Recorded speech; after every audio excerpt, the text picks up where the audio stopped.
এই যে ফলন দেখুন, এই যে ফলন ভিএনআর 212 ফলন, এই যে দেখুন না, ফলে ভরে আছে, প্রত্যেকটা গাছে ফলে ভরে আছে, দেখতে পাচ্ছেন প্রত্যেকটা গাছে ফলে ভরে আছে।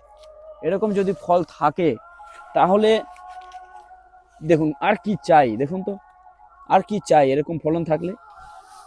নমস্কার বন্ধুরা, এখনকার দিনে যারা বিশেষ করে বেগুন চাষে যারা ইয়েলো মোজাইক ভাইরাস যেটা রয়েছে সেই ভাইরাস যারা আটকাতে পেরেছে তারাই বলতে গেলে মানে এক্সপেরিয়েন্স বা এক্সপার্ট চাষি।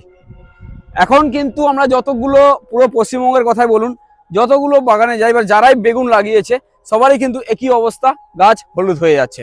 এটার কোনো সমাধান কেউ খুঁজে পাচ্ছেন না। তো আমরা আজকে যে জমিতে আছি সেখানে 1 বিঘা জমিতে লাগানো হয়েছিল, 1 বিঘা তো তাই না, 1 বিঘা জমিতে লাগানো হয়েছিল। 1 বিঘা জমিতে খুব বেশি হলে বর্তমানে 15 থেকে 20টা চারা হয়তো সেরকম হলুদ হয়ে আছে, তাও পুরোপুরি না, অল্প একটু। আর বাদ বাকি কিছু কিছু জায়গায় আমরা গ্যাপ দেখতে পাচ্ছি, সেটা কিছু কারণ রয়েছে, সেগুলো আজকের এই ভিডিওতে আমরা তুলে ধরবো বিস্তারিত। পুরো জমি কিন্তু সবুজ হয়ে আছে, একটাও হলুদ হয়নি, এদিকটায় একটাও হলুদ নেই। তো এর পিছনে কিন্তু প্রচুর যত্ন রয়েছে, প্রচুর পরিশ্রম রয়েছে, আর মানে সময় বুঝে স্প্রে রয়েছে। তো কিভাবে চাষ করলে এরকম ফলন নেওয়া যায়, আর যদি বলি মানে ফলের রাজা এক কথায়, সেটা কিন্তু ভিএনআর 212তেই এরকম ধরনের ফলন পাওয়া যায়। যদিও এটা গ্রাফটিং বেগুন, তবে এই বেগুনটা এক কথায় আমরা যখন বলছি যে ফলের রাজা এই ভিএনআর 212, সেক্ষেত্রে কিন্তু এই বেগুন যেই সব এলাকায় চলে, ধরুন সব জায়গায় কিন্তু এই বেগুনটা মার্কেটে খুব একটা বেশি টানে না। যেমন আমাদের মালদা জেলাতেও খুব একটা বেশি এই বেগুন কিন্তু টানে না। যদি চলে আসে একটু রায়গঞ্জে, তাহলেও এই বেগুনের দাম কিন্তু প্রায় ডবলের কাছাকাছি, সাদা বেগুনের থেকে প্রায় ডবলের কাছাকাছি রেট।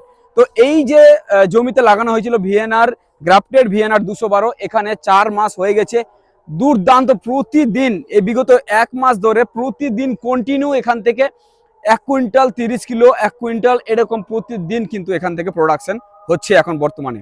যদি বলি টোটাল, তাহলে টোটাল বলতে গেলে কাছাকাছি 40 কুইন্টালের মতো প্রোডাকশন অলরেডি নেওয়া হয়ে গেছে। 40 কুইন্টাল না হলেও 35 কুইন্টাল তো শিওর হয়ে গেছে এখান থেকে প্রোডাকশন নেওয়া।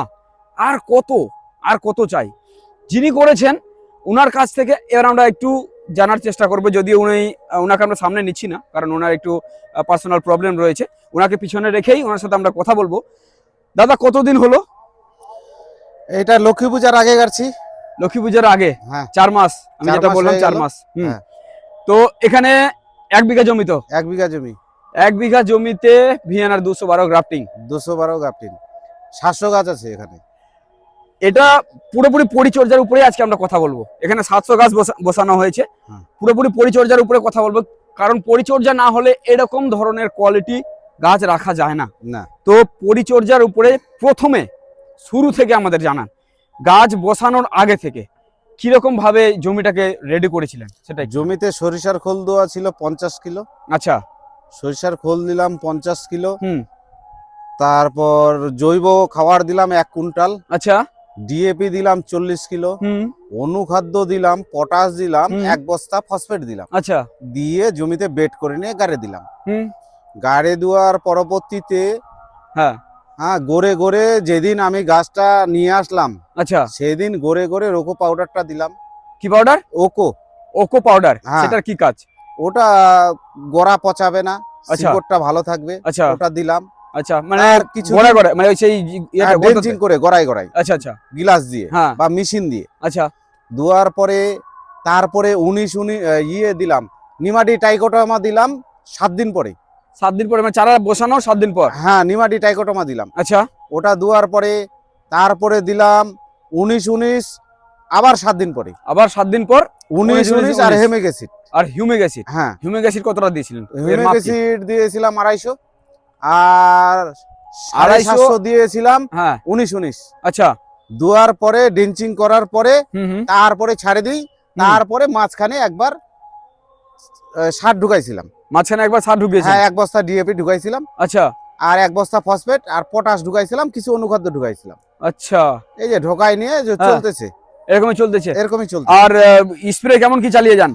স্প্রে সপ্তাহে আমাকে 2 দিন করতে হয়, ভাইরাসের একদিন করতে হয়। স্প্রে সপ্তাহে 2 দিন? হ্যাঁ, ভাইরাসের একদিন করতে হয়। আচ্ছা।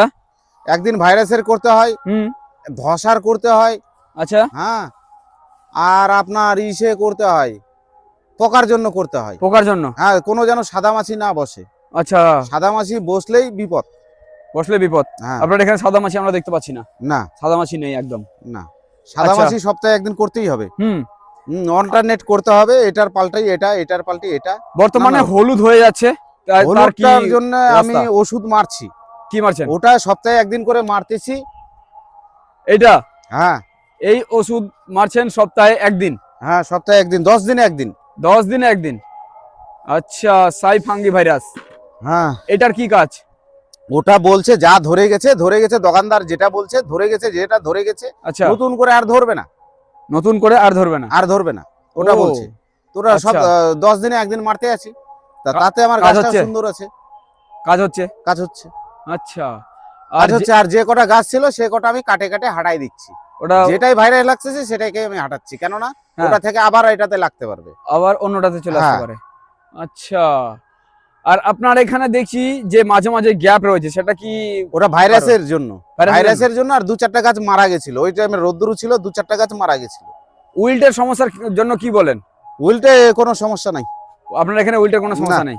ওই জন্য নিমাটি টাইকোটোমা দিয়ে দিয়েছি, কোনো রকম ওটা সমস্যা আসে না। আগামী দিনে আসতে চলেছে প্রচুর গরম, গরমের জন্য কিন্তু পোকার উপদ্রব হবে। হ্যাঁ।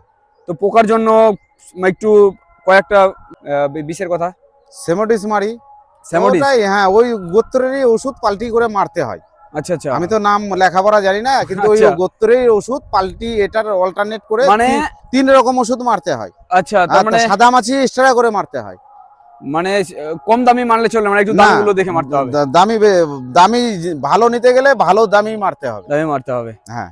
আপনার এখান থেকে ফলন কতটা নেওয়া হলো? আমি যেটা বললাম 35 থেকে 40 মাস ধরেন, 1 থেকে 1.5 মাস ধরেন। হ্যাঁ। আচ্ছা, 1 থেকে 1.5 মাস ধরেন। হ্যাঁ, গড়ে 1 কুইন্টাল 25, 30, 20 এরকম প্রতিদিন। হ্যাঁ, প্রতিদিন। তাহলে যদি বলি 40 দিনে তো 40 কুইন্টাল হয়ে যায়। হ্যাঁ, 40 দিনে 40 কুইন্টাল। তো তাহলে সেরকম ফলন নিয়ে নেওয়া হয়েছে? হ্যাঁ, ওরকম আশেপাশে 40 কুইন্টাল ওরকম আশেপাশে নিয়ে নেওয়া হয়েছে। আশেপাশে নিয়ে নেওয়া হয়েছে। আর কত চাই তাহলে? আর কত চাই? আর 2টা মাস আমি আছি যে বলে 2টা মাসে আমি যদি টিকাতে পারি ভাইরাস থেকে, তাহলে আরো কিছু পয়সা পাবো। এখন তো যেটাই ধরবে সেটাই পয়সা হবে। হ্যাঁ, সে তো ঠিক। তাহলে মোটামুটি আপনার কি টার্গেট, মানে এই যে কথা বলি আমরা যে 1 বছর, 1.5 বছর, 2 বছর একটা গাছ রাখবো, আপনি কি মনে করেন অতদিন পর প্রয়োজন নাই আমার নাকি? ওই যে অতদিন যদি ভাইরাস না থাকে ততদিন প্রয়োজন আছে। প্রয়োজন তো আছে। হ্যাঁ, আমি গাছ কাটিং করে দেবো, আবার দ্বিতীয়বার আবার এরকমই হয়ে যাবে। মারি দিয়ে, হ্যাঁ, মেশিন চালাই দিয়ে আবার এরকমই হয়ে যাবে। হ্যাঁ। বর্তমানে মালচিং গুলো তুলে দিয়েছেন, কি কারণ? এটা মালচিং গুলো তোলা হয়েছে, এটাতে গাড়ি চালাবো। এখানে গাড়ি চালাবো, গাড়ি চালাই, কিছু হালকা খাবার দিয়ে ঘাস হয়ে গেছে, ঘাসটা মারি দিব। ছোট ছোট পাওয়ার উইডারটা চালিয়ে দেবেন? হ্যাঁ, ছোট পাওয়ার উইডারটা চালাই দিব, চালাই দিয়ে সার দিয়ে দিবেন। সার দিয়ে দিব, এর ভিতর হালকা সার দিয়ে দিব। কি সার দিবেন? এমপিকে 10-26-26 দিব। এখন 10-26 কতটা দিবেন 1 বিঘা জমিতে? 1 বিঘা জমিতে ধরে নেন এখন 50 কিলো দিয়ে দিব। 1 বিঘা জমিতে 50 কেজি? হ্যাঁ, 50 কিলো দিয়ে দিবেন। আর মাটি তুলে দিবেন? মাটি আর তুলবো না, এরকমই থাকবে। সারটা যে দিবেন তো ড্রেনে থেকে গেল না, সাইডে দিবেন? না, ড্রেনেই থাকবে। ড্রেনে ওখান থেকে নিতে পারবে? হ্যাঁ, ওখান থেকে নিবে, শিকড় চলে ড্রেনে দিয়ে আর চাষ করে দিবেন? হ্যাঁ, ড্রেনে দিয়ে চাষ করে দিব। আচ্ছা, শিকড় চলে আসবে? হ্যাঁ, শিকড় চলে আসবে। এই যে বর্তমানে আমরা দেখছি এখানটায় শিকড় কিন্তু একদম এত দূর পর্যন্ত চলে এসেছে। এই যে এগুলো শিকড় কিন্তু এত দূর পর্যন্ত চলে এসেছে, দেখতে পাচ্ছেন? তো সেটা কোনো ইয়ে নাই যে গাছের গোড়ায় দিতে হবে, দিয়ে মাটি চাপা দিতে হবে, সেরকম কোনো বিষয় না। সাইডে দিলেও নিয়ে নেবে আরামসে, কোনো অসুবিধা নেই। আচ্ছা আচ্ছা, তাহলে ফলন বর্তমানে তো ভালোই হচ্ছে, তাই তো? হ্যাঁ, ফলন বন্ধুরা, ফলন এই যে ফলন দেখেন, ও ভাই সাহ, এই যে ফলন ওই সাইডে চলো, বর্তমানে সেই মানে লেভেলের ফলন হচ্ছে। ওই যে ওই গাছগুলো একটু ওদিক থেকে চলো, ওদিক গাছগুলো একটু দেখার চেষ্টা করবো। এটাতে একবার নিয়ে নাও, এটা একবার নিয়ে নাও। আচ্ছা, এগুলো তোলা হলো না? এই যে এই সাইজটা হচ্ছে original size VNR 212 original size. এই যে এগুলো হচ্ছে অরিজিনাল সাইজ ভিএনআর 212, এরকম হয় বেগুনটা। তো এবার এই দিকটাও একটু দেখার চেষ্টা করব।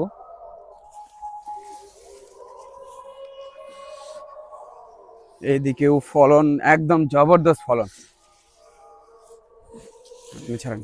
হ্যাঁ, এটা না ওই নিচটা উঠাও, নিচের ওই ডালটা কোনো রকম উঠাও। হ্যাঁ, এই যে ফলন দেখুন, এই যে ফলন ভিএনআর 212 ফলন এই যে।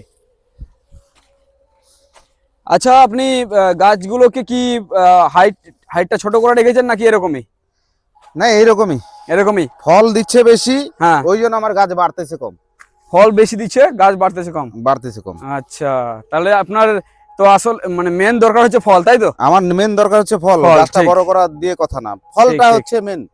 ফলটাই তো মেন। হ্যাঁ, ফলটাই হচ্ছে মেন। আচ্ছা, তাহলে বাজারের রেট এখন কিরকম কি?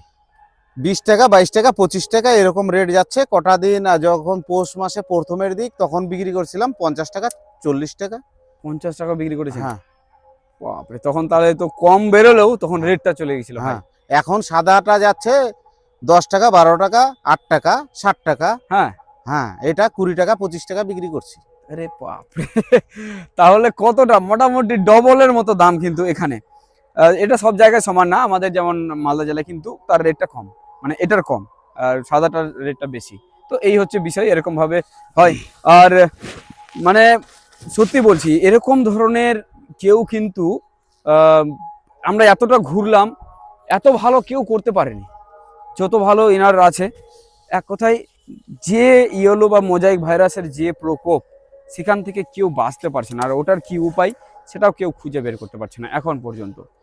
তো ইনি কিন্তু পরিচর্যার উপরে সময় মতো স্প্রে করে আজকে এরকম কোয়ালিটি করে রেখেছেন, এত সুন্দর। দেখুন না, ফলে ভরে আছে, প্রত্যেকটা গাছে ফলে ভরে আছে, দেখতে পাচ্ছেন? প্রত্যেকটা গাছে ফলে ভরে আছে। এরকম যদি ফল থাকে তাহলে দেখুন আর কি চাই, দেখুন তো আর কি চাই এরকম ফলন থাকলে। তো এই হচ্ছে বিষয়, যত্নের উপরে সব কিছু ডিপেন্ড করে। তো কেমন লাগলো আজকের এই ভিডিওটি? আশা করি ভালো লেগেছে।